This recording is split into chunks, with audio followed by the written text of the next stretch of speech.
but of course I can respond back later on in Hindustani.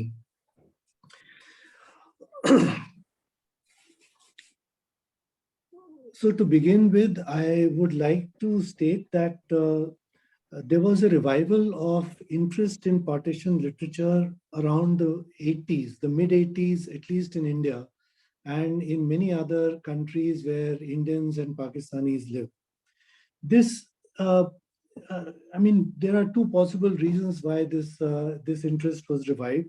One was, of course, the revival of communal ideology and violence.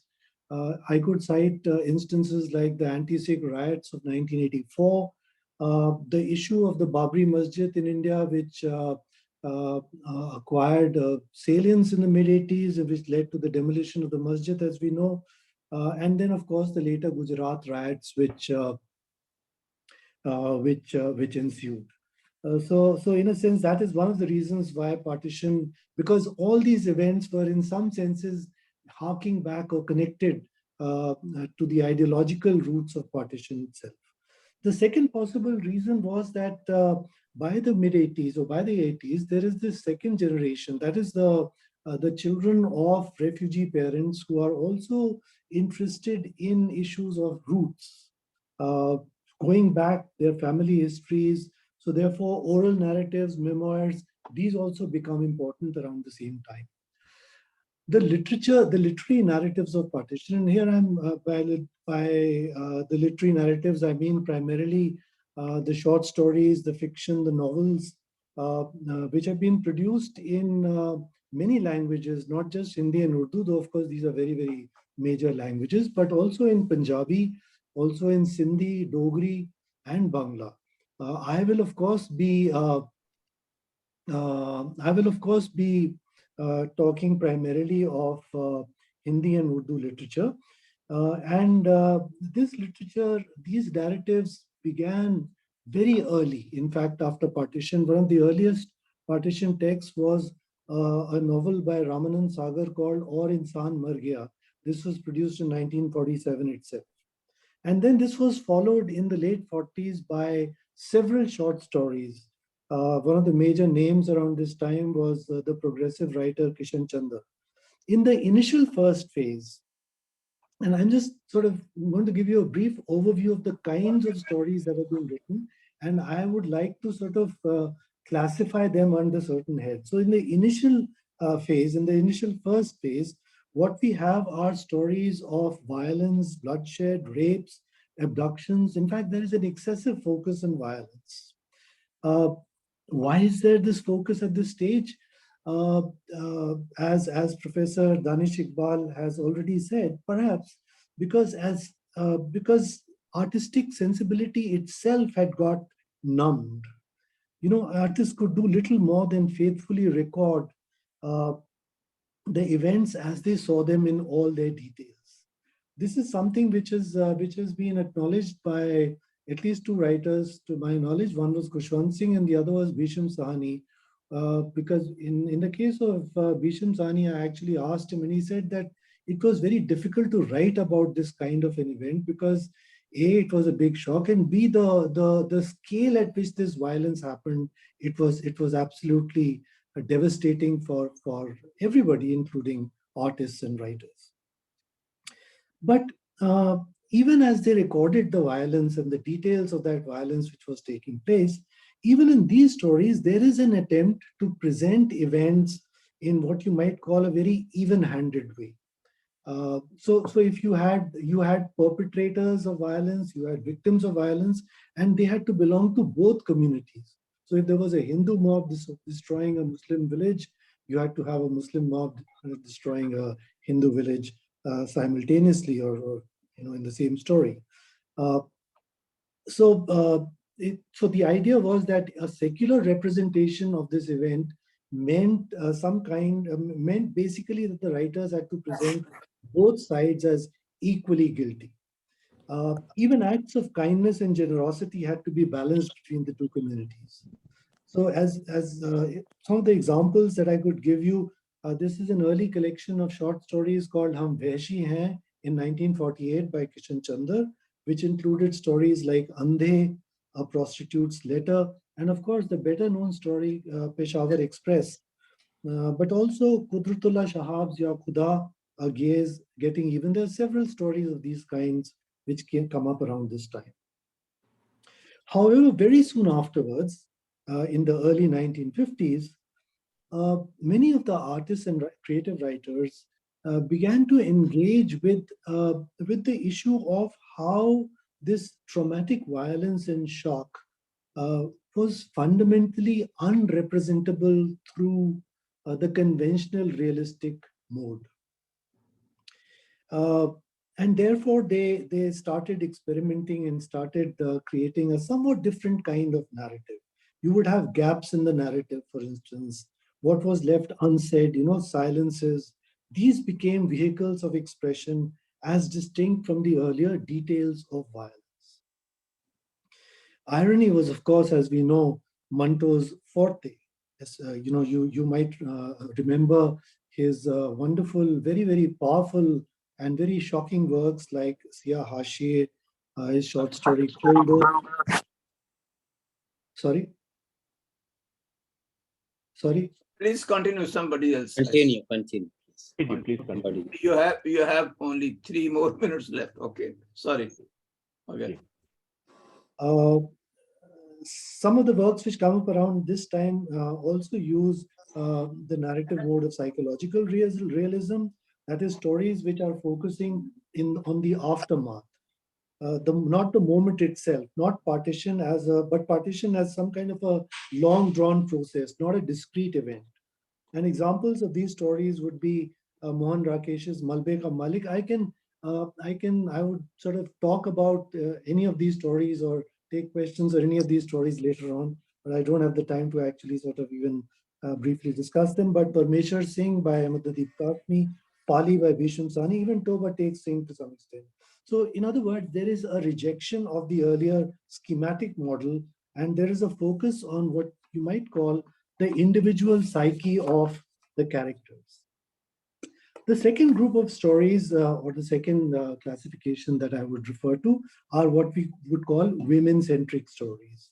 And under this, I would include Rajendra Singh Bedi's Lajpati, Jamila Hashmi's Exile, Amrita Pritam's Pinjar, and Yashpal's Jhuta Sach, that monumental double volume novel, Jhuta Sach, where the 2 principal characters are actually women. So what do these stories examine? What they are focused on is what happens to the victims of violence after the violence happens. So both violence and its aftermath are important here, because violence is not restricted to a particular moment of rape and or abduction.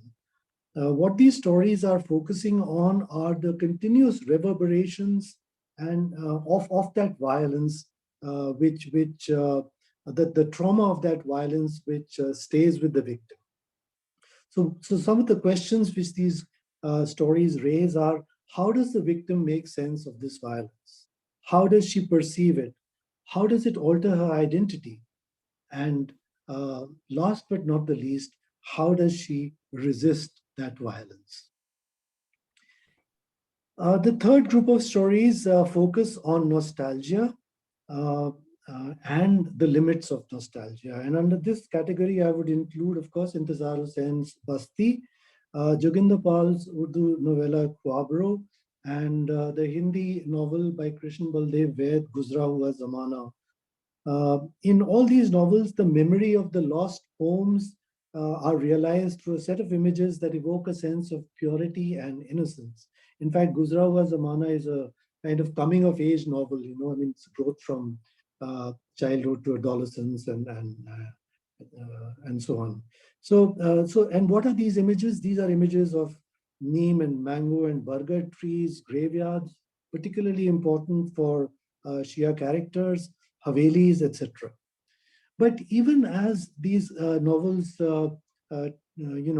focus on the nostalgic kind of longing for the lost home, there is also an acknowledgement of the need to move on and engage with the altered realities of the present.